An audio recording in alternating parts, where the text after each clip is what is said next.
మీ మోకాల నొప్పులకు ఎటువంటి సర్జరీ లేకుండా ఎపియాన్ పెయిన్ క్లినిక్ అందిస్తున్న అత్యాధునిక చికిత్స.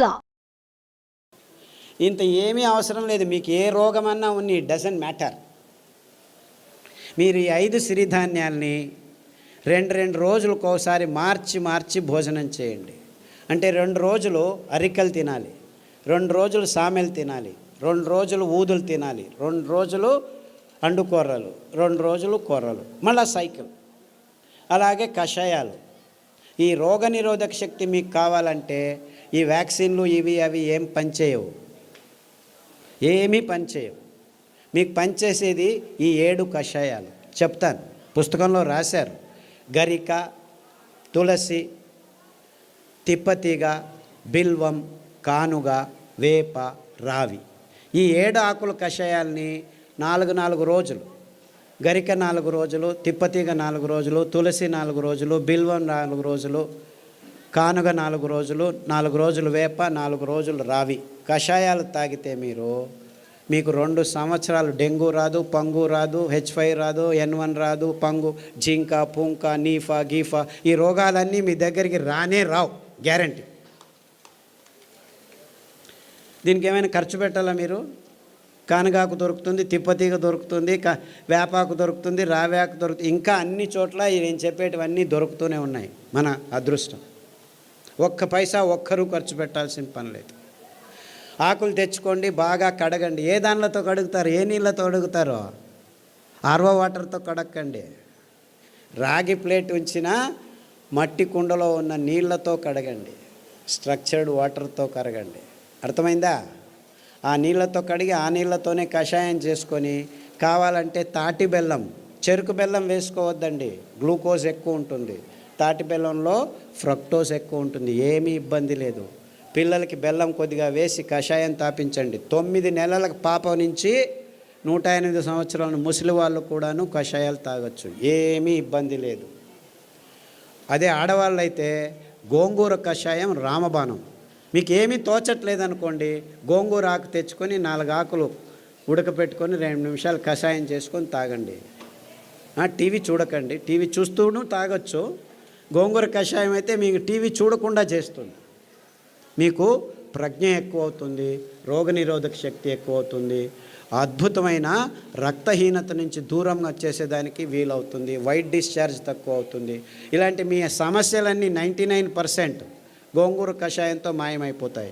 సో వారానికి 2 రోజులు, లేకపోతే 2 వారాలు గోంగూర కషాయం, 2 వారాలు కొత్తిమీర కషాయము, 2 వారాలు రావి ఆకు కషాయం తాగితే చాలు, ఆడవాళ్ళకి ప్రాబ్లమ్స్ అన్నీ మాయమైపోవడం మొదలుపెడతాయి.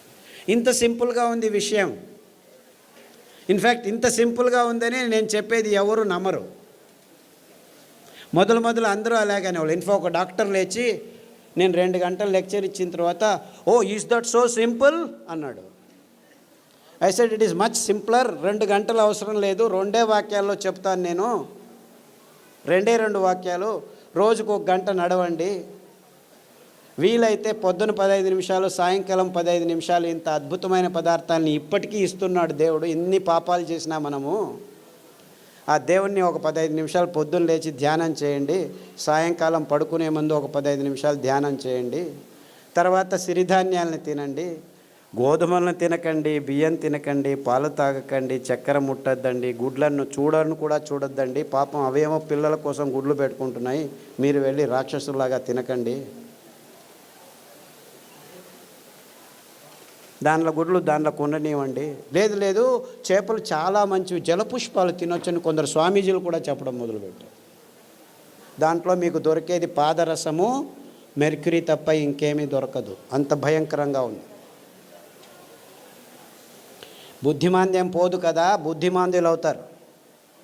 మీ పిల్లలు బుద్ధిమాంద్యులు కాకుండా పుట్టాలంటే కొర్రలు తినండి, అండు కొర్రలు తినండి, అరికెలు తినండి, సామెలు తినండి. అరటి బోధ కషాయము, పసుపు కషాయము గర్భిణిగా ఉన్నప్పుడు తాగండి, పిల్లలకు తాగించండి. మీ పిల్లలు బుద్ధిమాంద్యులు అయిపోయి సూక్ష్మగ్రాహీలు అవుతారు. ఇన్ఫ్యాక్ట్ ఫిట్స్ వచ్చి కత్తి చాకు తీసుకొని చంపేస్తాననే పిల్లవాడు, ఆ తల్లిదండ్రులని కత్తి చాకు తీసుకొని చంపేదానికి పోయే పిల్లవాడు పసుపు కషాయము, రావి ఆకు కషాయము, శుంఠి కషాయం తాగిపించి అండు కొర్రలు తినిపించడం మొదలు పెడితే ఇప్పటికి 12 సంవత్సరాలు అయింది. 10వ తరగతి ఫస్ట్ క్లాస్లో పాస్ అయ్యాడు. ఇలా వందల కేసులు ఉన్నాయి. అంటే ఫిట్స్ కోసమని టెగ్రిటాలు, వాల్ప్రోయిక్ యాసిడ్, ఫ్రిజియం ఇవ్వడం మొదలు పెడతారు పిల్లలకి. ఆ మందులు తీసుకుంటూ పిల్లలు బుద్ధిమంతులు అయిపోతారు. ఫిట్స్ రావు అని చెప్తారు, అయినా వస్తూనే ఉంటాయన్నమాట. అలాంటి వాళ్ళందరికీ కొర్రలు అండుకొర్రలు తినిపించి ఈ కషాయాలు తాగిపిస్తే 6 నెలల్లో ట్యాబ్లెట్లు మెల్లిమెల్లిగా ఆపు చేసి ఇప్పుడు హ్యాపీగా ఇంట్లో అందరికీ సహాయం చేసుకుంటూ బాగా నడుస్తూ ఏ ఇబ్బంది లేకుండా మాట్లాడటం తెలియని వాళ్ళు కూడా మాట్లాడడం మొదలుపెట్టారు. అది 15 సంవత్సరాలు 20 సంవత్సరాల తర్వాత. అంతవరకు మాటలు అనేది తెలియని పిల్లలు కూడాను ఇప్పుడు మాటలు నేర్చుకుంటున్నారు. ఇలాంటి అద్భుతమైన విషయాలు ఈ ధాన్యాల్లో, ఈ కషాయాల్లో ఉన్నాయని చెప్పేదానికి నాకు చాలా చాలా సంతోషంగా ఉంది. అర్థమవుతుందా? It's very simple, very very simple. ఇంత సరళమైన అద్భుతమైన ఆరోగ్య రహదారిని మేము నిర్మించాం. ఇంకా బాకీ ఉంది ఏమిటి? మీరందరూ అందులో నడవటం మాత్రమే. అంతే. అందరికీ ఆహ్వానం, ఆరోగ్య రహదారిలో నడవండి అని మా విన్నపంతో మీ అందరికీ వందనాలు. సిరిధాన్యాలు తింటే అరగట్లేదు అని దీనికి 2 కారణాలు ఉన్నాయి. మీరు పొద్దున్న సిరిధాన్యం ఇడ్లీలు తింటే రాత్రి వరకు ఆకలి కాదు. మీరు అనుకుంటున్నారు ఈ బియ్యం తిని 2 గంటలకే ఆకలి అవుతుంది కదా, సో అది బాగా అరుగుతుంది అనుకుంటున్నారు. అలా కాదు. ఇది సిరిధాన్యాలు తింటే మీకు ఎంత కావాలో అంత గ్లూకోజ్ అందుతూ ఉండటం వల్ల మీకు ఆకలి కాదు. అంటే అది జీర్ణం కావట్లేదని కాదు మీకు అర్థం. అందరికీ ప్రాబ్లం అది. అంతేకాకుండా మీరు సిరిధాన్యాల్ని బియ్యంలాగే కుక్కర్లో వేసి పుస్ అని 4 కూగులు కూగించేస్తే రాదనమాట. అది ఉడకదు. రాత్రి నానబెట్టి పొద్దున ఉడకబెట్టుకోవాలి. కనీసం 3 గంటల నుంచి 6 గంటలు నానబెట్టాలన్నమాట. నానబెట్టి వండితే ఆ ధాన్యం తింటే మీరు హ్యాపీగా ఫీల్ అవుతారు, ఆరోగ్యంగా ఉంటుంది. సిరిధాన్యాలు చిన్న పిల్లలు 9 నెలల పిల్లలు కూడాను జీర్ణించుకోగలరు, ఏమీ ఇబ్బంది లేదు. కానీ మీరు వంట వండే విధానంలో మార్పు రావాలి. నానబెట్టి వంట చేయాలి. హలో సార్, మేము dialysis patient. Kidney infection. Hello. కిడ్నీలో చాలా రకాలైన ఇబ్బందులు ఉన్నాయి. ఒకటి కిడ్నీలో రాళ్ళు రావటం, కిడ్నీ నుంచి యూరిక్ యాసిడ్ ఎక్కువ ఉండటం, క్రియాటినిన్ ఎక్కువ కావటం, డయాలసిస్కి పోవటం ఇలాంటివి. తర్వాత ప్రోటీన్లు ఎక్కువ కారటం, లావుగా ఉండిపోవడం, ముఖంలో వాపు రావటం, ఇవన్నీ కిడ్నీకి సంబంధించిన రోగాలు. కాలు కూడా ఇంత లావు నీళ్లు ఊరుకోవడం, ఇవన్నీ ఇబ్బందులకి చాలా సరళమైన పద్ధతి. అరికెలు 3 రోజులు, సామెలు 3 రోజులు గంజి రూపంలో తాగాలి.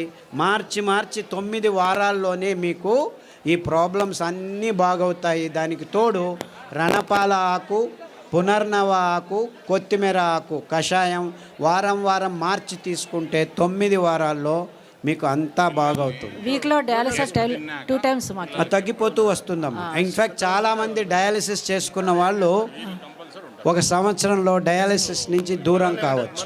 Thank you sir. అండుకొర్రలు, బోధకాలు రోగం ఉన్న వాళ్ళు అండుకొర్రలు ఒక 3-4 సంవత్సరాలు తింటే బోధకాలు మెల్లిగా బాగవుతూ వస్తుంది.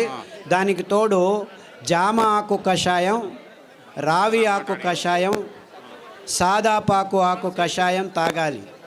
బోధకాలు ఉన్న వాళ్ళకి అండుకొర్రలు 3 రోజులు, మిగిలిన ధాన్యాలు 4 ఒక్కొక్క రోజు తినాలి.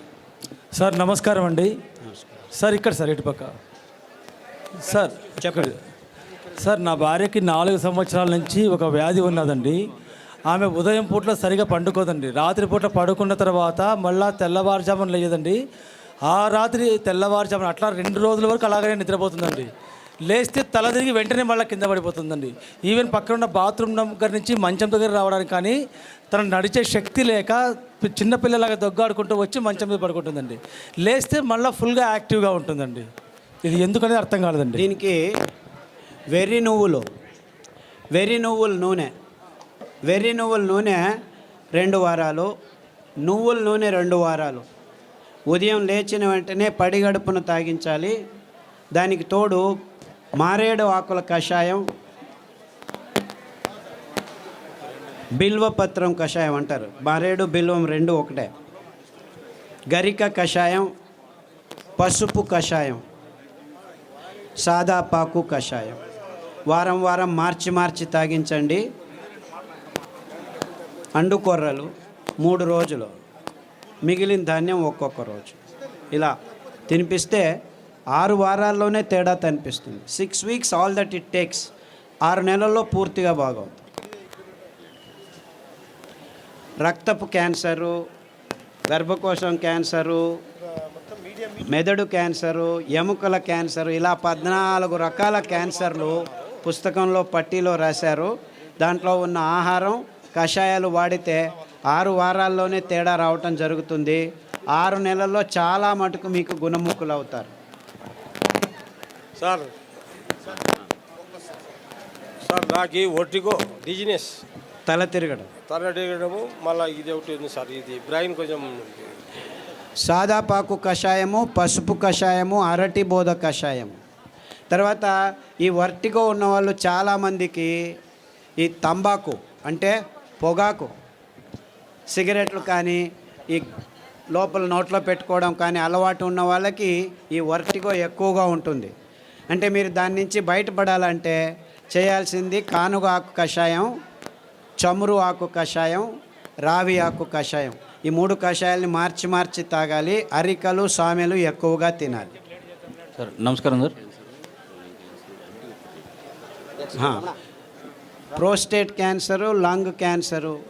ఇప్పుడు ఏమైందంటే లంగ్లో క్యాన్సర్ వచ్చింది, రేడియోథెరపీ, కీమోథెరపీ తీసుకుంటారు, అక్కడికి ఆగదు, ప్రోస్టేట్కి వస్తుంది. ప్రోస్టేట్ తీసుకుంటే ఎముకలకు వస్తుంది. అంటే ఇది క్యాన్సరు ఇక్కడుంది, అక్కడుంది అని కాదు.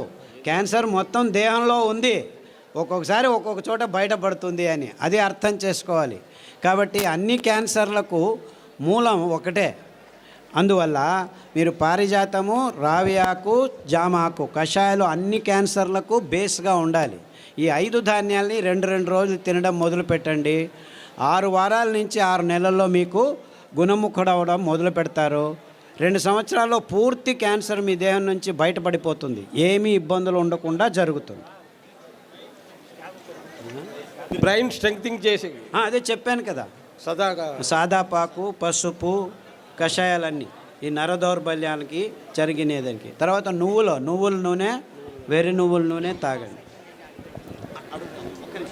IBS పుస్తకంలో రాసాము. IBS, క్రాన్స్ డిసీజు, కొల్లైటిస్ ఇవన్నీను లిస్ట్ చేశాము. పుస్తకంలో పట్టీలో ఉంది, గమనించి వాడండి. నమస్కారం సార్. సార్ నమస్కారం సార్. సార్ పాలు కాకుండా పాల ఉత్పత్తులు, పెరుగు, మజ్జిగ.